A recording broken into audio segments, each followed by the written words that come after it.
Hallo, ich bin Amir. Und das ist mein Freund Pauli. Pauli und ich haben uns in der Schule kennengelernt. Wir haben uns von Anfang an gemocht und gut verstanden. Und das, obwohl wir verschieden sind. Amir ist Amir und ich bin ich. Jedem Menschen gibt es nur ein einziges Mal. Wir sind alle einzigartig. Verschieden zu sein ist also ganz normal. Und spannend. Genau. Stell dir mal vor, wir wären alle gleich. Langweilig. Jeder Mensch kommt mit Chromosomen im Körper zur Welt. Chromosome sind winzig und sehen ein bisschen so aus wie kleine Würmchen. Oder kleine Fürstchen. Stimmt, in ihnen sind wichtige Informationen gespeichert. Sie bestimmen den Bauplan für die Entwicklung deines Körpers und deines Gehirns.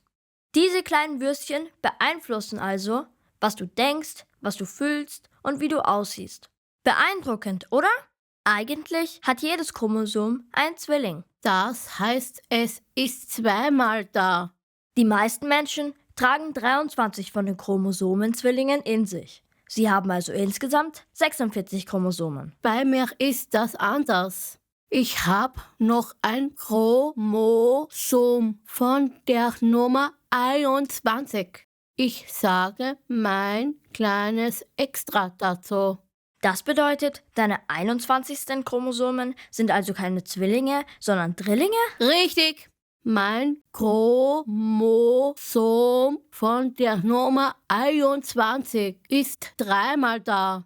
Das ist in meinem ganzen Körper so. Krass!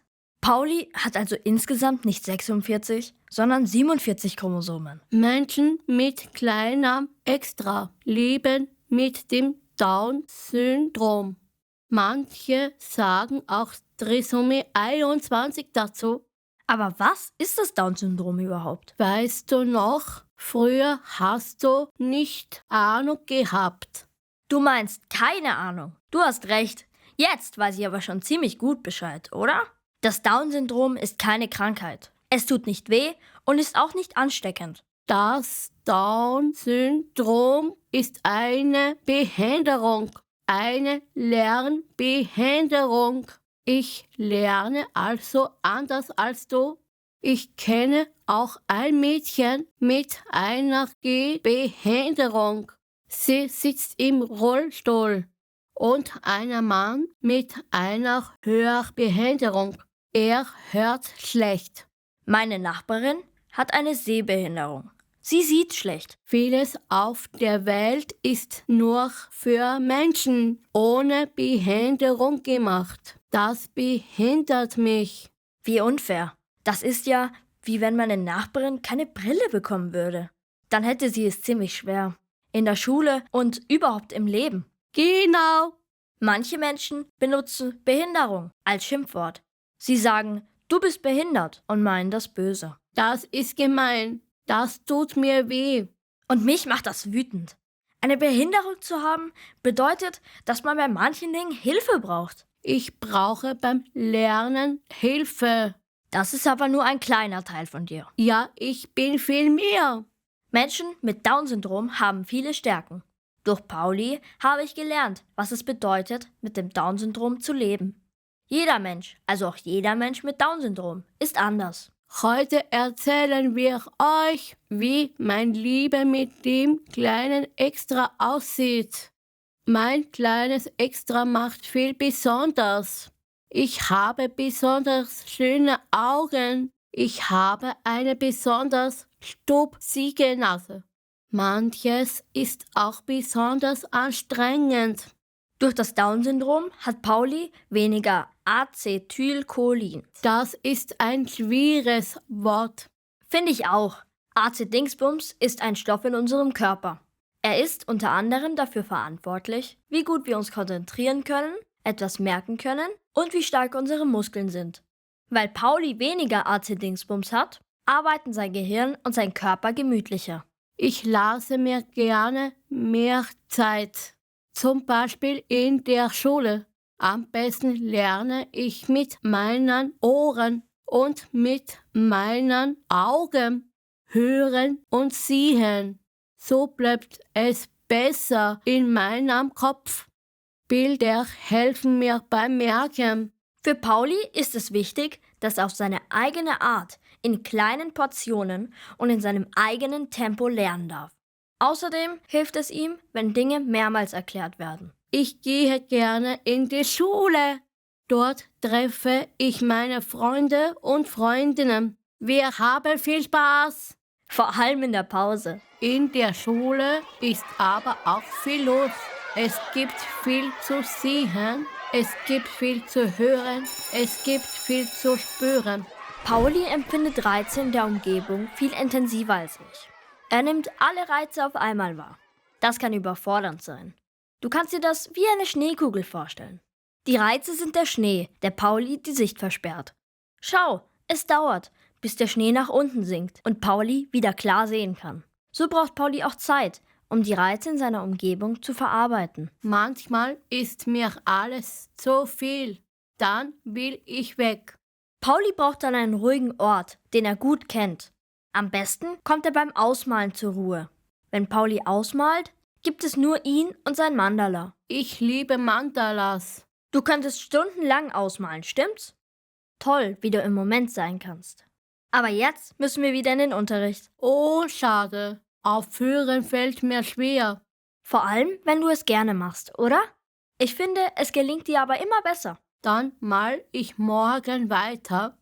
Wenn Schule aus ist, gehe ich nach Hause. Ich wohne in einer Wohnung mit meinen Eltern und meiner kleinen Schwester Emma.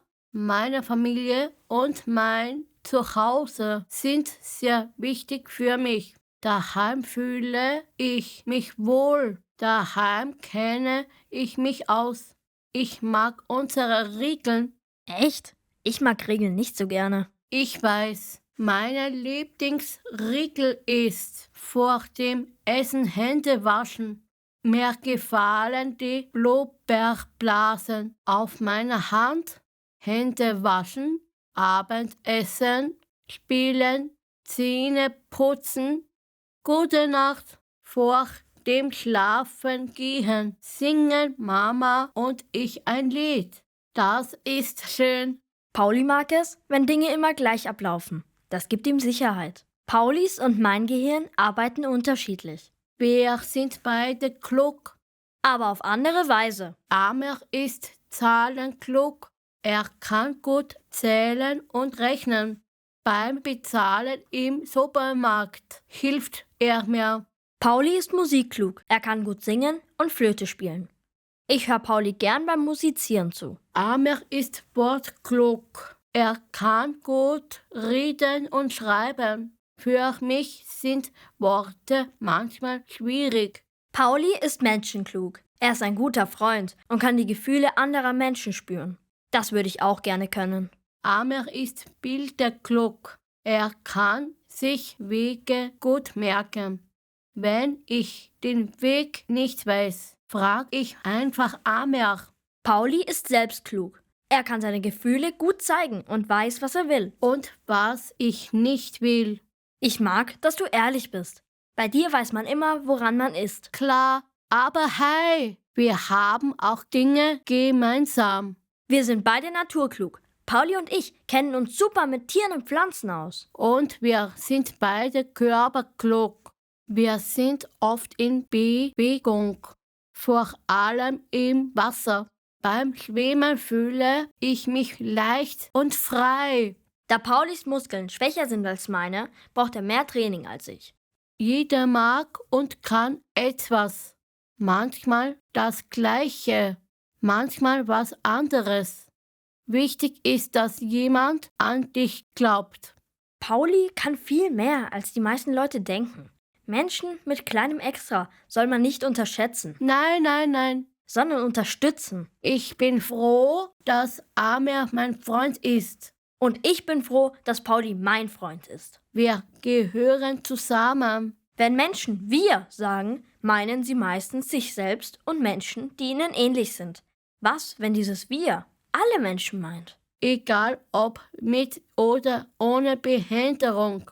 Was, wenn wir alle zusammengehören? Dann ist niemand behindert. Dann hätten alle Menschen nicht nur die gleichen Rechte, sondern auch die gleichen Chancen. Wir wünschen uns eine Welt, in der wir miteinander und auf Augenhöhe leben. Eine Welt, in der alle Menschen Platz haben.